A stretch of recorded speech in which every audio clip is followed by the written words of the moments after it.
Warning, playing FPL is highly addictive. It may cause stress, a loss of free time, a resentment towards friends or colleagues, and a dislike to football in general. Please, FPL responsibly.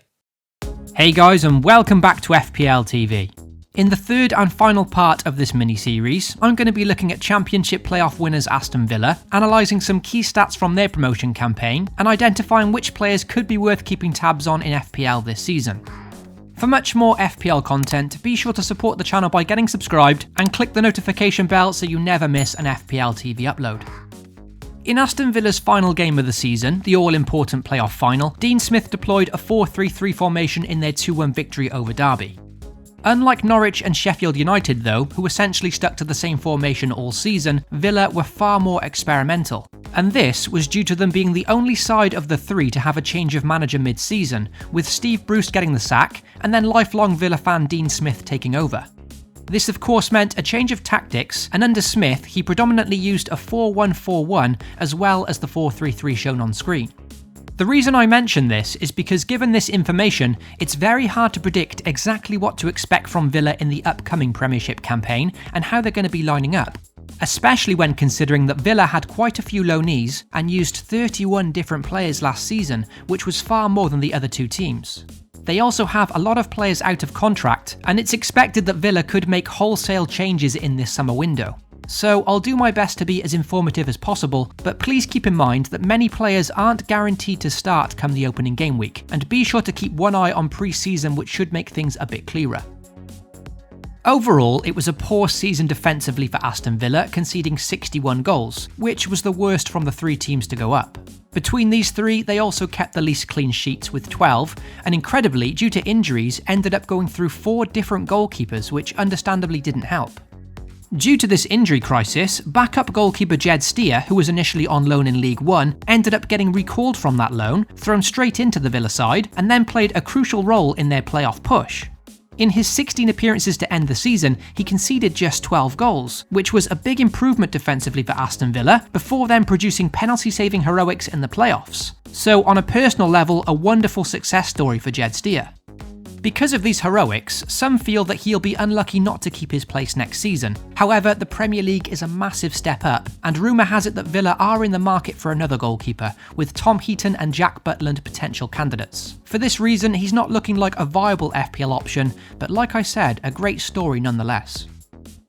When it comes to their defence, there's a lot of uncertainty here, and this again could look very different come the start of Game Week 1. At left back, they've now signed Matt Targett from Southampton, so that puts a lot of doubt on Neil Taylor and his starting place. As for Axel Tuanzebe at centre back, he was on loan, and it's unclear whether he'll be a Villa player again next season. They've also made a few reinforcements at centre back already, with Courtney House and Ezri Konsa both signing recently, so I'd say James Chester's place is also at threat here. Therefore, it's only really Tyrone Mings who looks guaranteed to start the new season in this Villa defence. Right back El Mohammadi looks a bit safer as well, but having read the opinions of some Villa fans, he could also be at threat from Frederick Gilbert, who's returning from loan. So, like I said, a lot of uncertainty in this defence, which isn't ideal from an FPL perspective. Should El Mohammadi keep his place in the team, then he actually looks like a very appealing option at 4.5 million. The Egyptian produced 2 goals and an impressive 8 assists for Villa last season, the third highest amount of assists in the squad. He also happens to be in very good goal-scoring form at the moment, netting in 3 of his last 5 international appearances. Not too shabby for a defender, and one for consideration providing he keeps his place. In terms of attacking intent, new signing Matt Targett is another player certainly on my watch list. He didn't play too many minutes last season, but when he did, his stats from the Premier League paint a very good picture of his fondness to get forward. In just 16 appearances for Southampton last season, Matt Targett created 23 chances for his teammates, which was actually the most created of any defender in that Saints team. More than Valery, more than Bertrand, and this despite him playing significantly less minutes. He also equalled their penalty area touches in this short time, so as long as he starts for Villa, he could be a very nifty option in FPL. One to watch in pre-season and probably my preferred option in this Villa defence. As for Tyrone Mings, his signing in the second half of Villa's season was a big factor in their upturn in form. His leadership at the back helped them tighten up significantly, so it'll be interesting to see if he can have the same kind of impact in the Premier League. FPL-wise, he still remains a centre-back at a promoted club, and in a defence that will likely have so many changes, personally I would always gravitate to a more attacking fullback instead in this situation. However, he did grab himself 2 goals in 18 games, which I guess could have been 4 or 5 over a full season. The positive with Mings is you're getting a guaranteed starter and a clearly talented commanding centre-back. He's not for me, but worthy of consideration. As we move into midfield, things start to look a bit more predictable for Aston Villa, perhaps not in terms of formation, but more in terms of personnel, with the talented El Ghazi, captain Jack Grealish and their player of the year John McGinn all looking pretty nailed on for game week 1. As for Albert Adoma on the right wing, well, he's been released now, and their other new signing Jota from Birmingham could take up that spot. So let's take a look at last season's numbers. Looking at the stats, it's clear that Conor Hourihane had an exceptional season for Villa, ending as the club's 3rd highest scorer on 8 goals and the club's highest creator with 12 assists. On paper, he looks to be a very viable option, but again, having done some research, there seems to be a lot of Villa fans that are questioning his starting place for next season. The suggestions are that he isn't a guaranteed starter, and these claims are slightly backed up with the fact that he made 11 appearances from the bench last season, whereas the other 2 centre mids McGinn and Grealish always started when fit. Of course, we don't know for sure yet if he'll start or not, but that element of doubt rules him out for me, especially at a pretty expensive 6 million. To be fair, with 7 goals and 10 assists, John McGinn's stats were equally impressive last season anyway, so you could argue he's the better option considering he's £0.5 million cheaper. With John McGinn, you're getting a player that's all action, box to box, and will cover every blade of grass, and his stats show that he offers a bit of everything in midfield, with goals, assists, chances created, and notably he also took the most shots from midfield.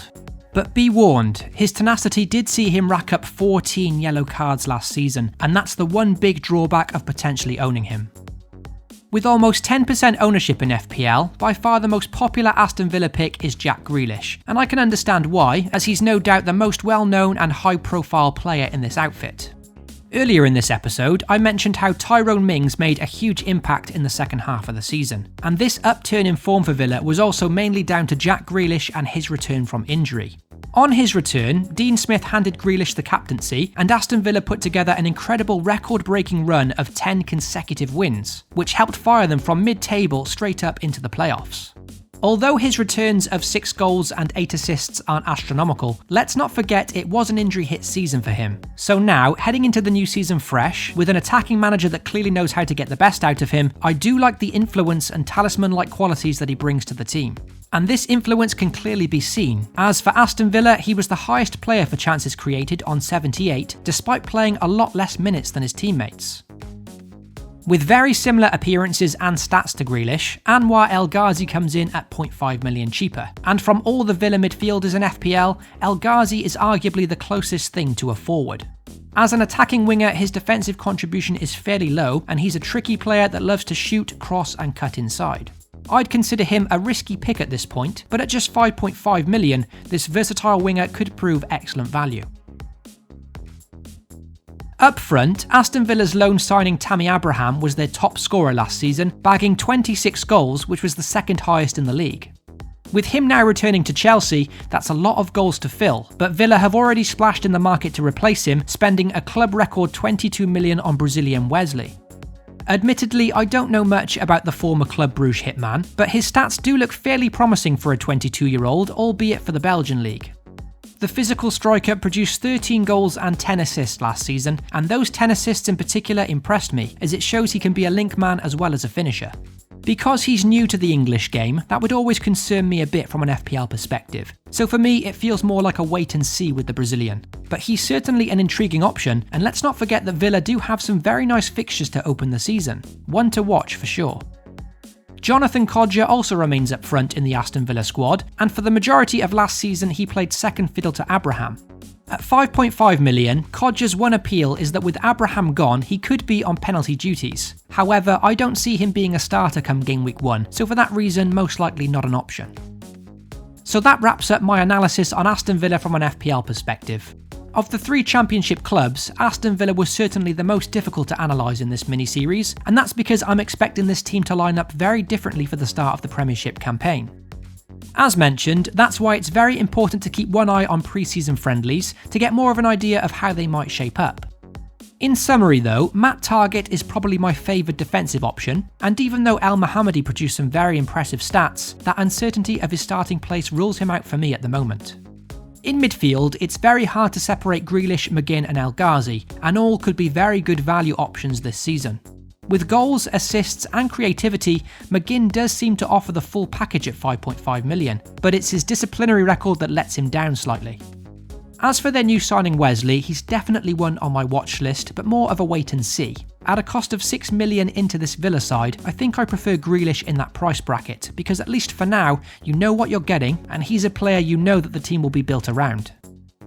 So, a tricky and long-winded analysis there of Villa, but hopefully you enjoyed it all the same, and at the very least it filled you in on a few players that could be worthy of consideration from them this season.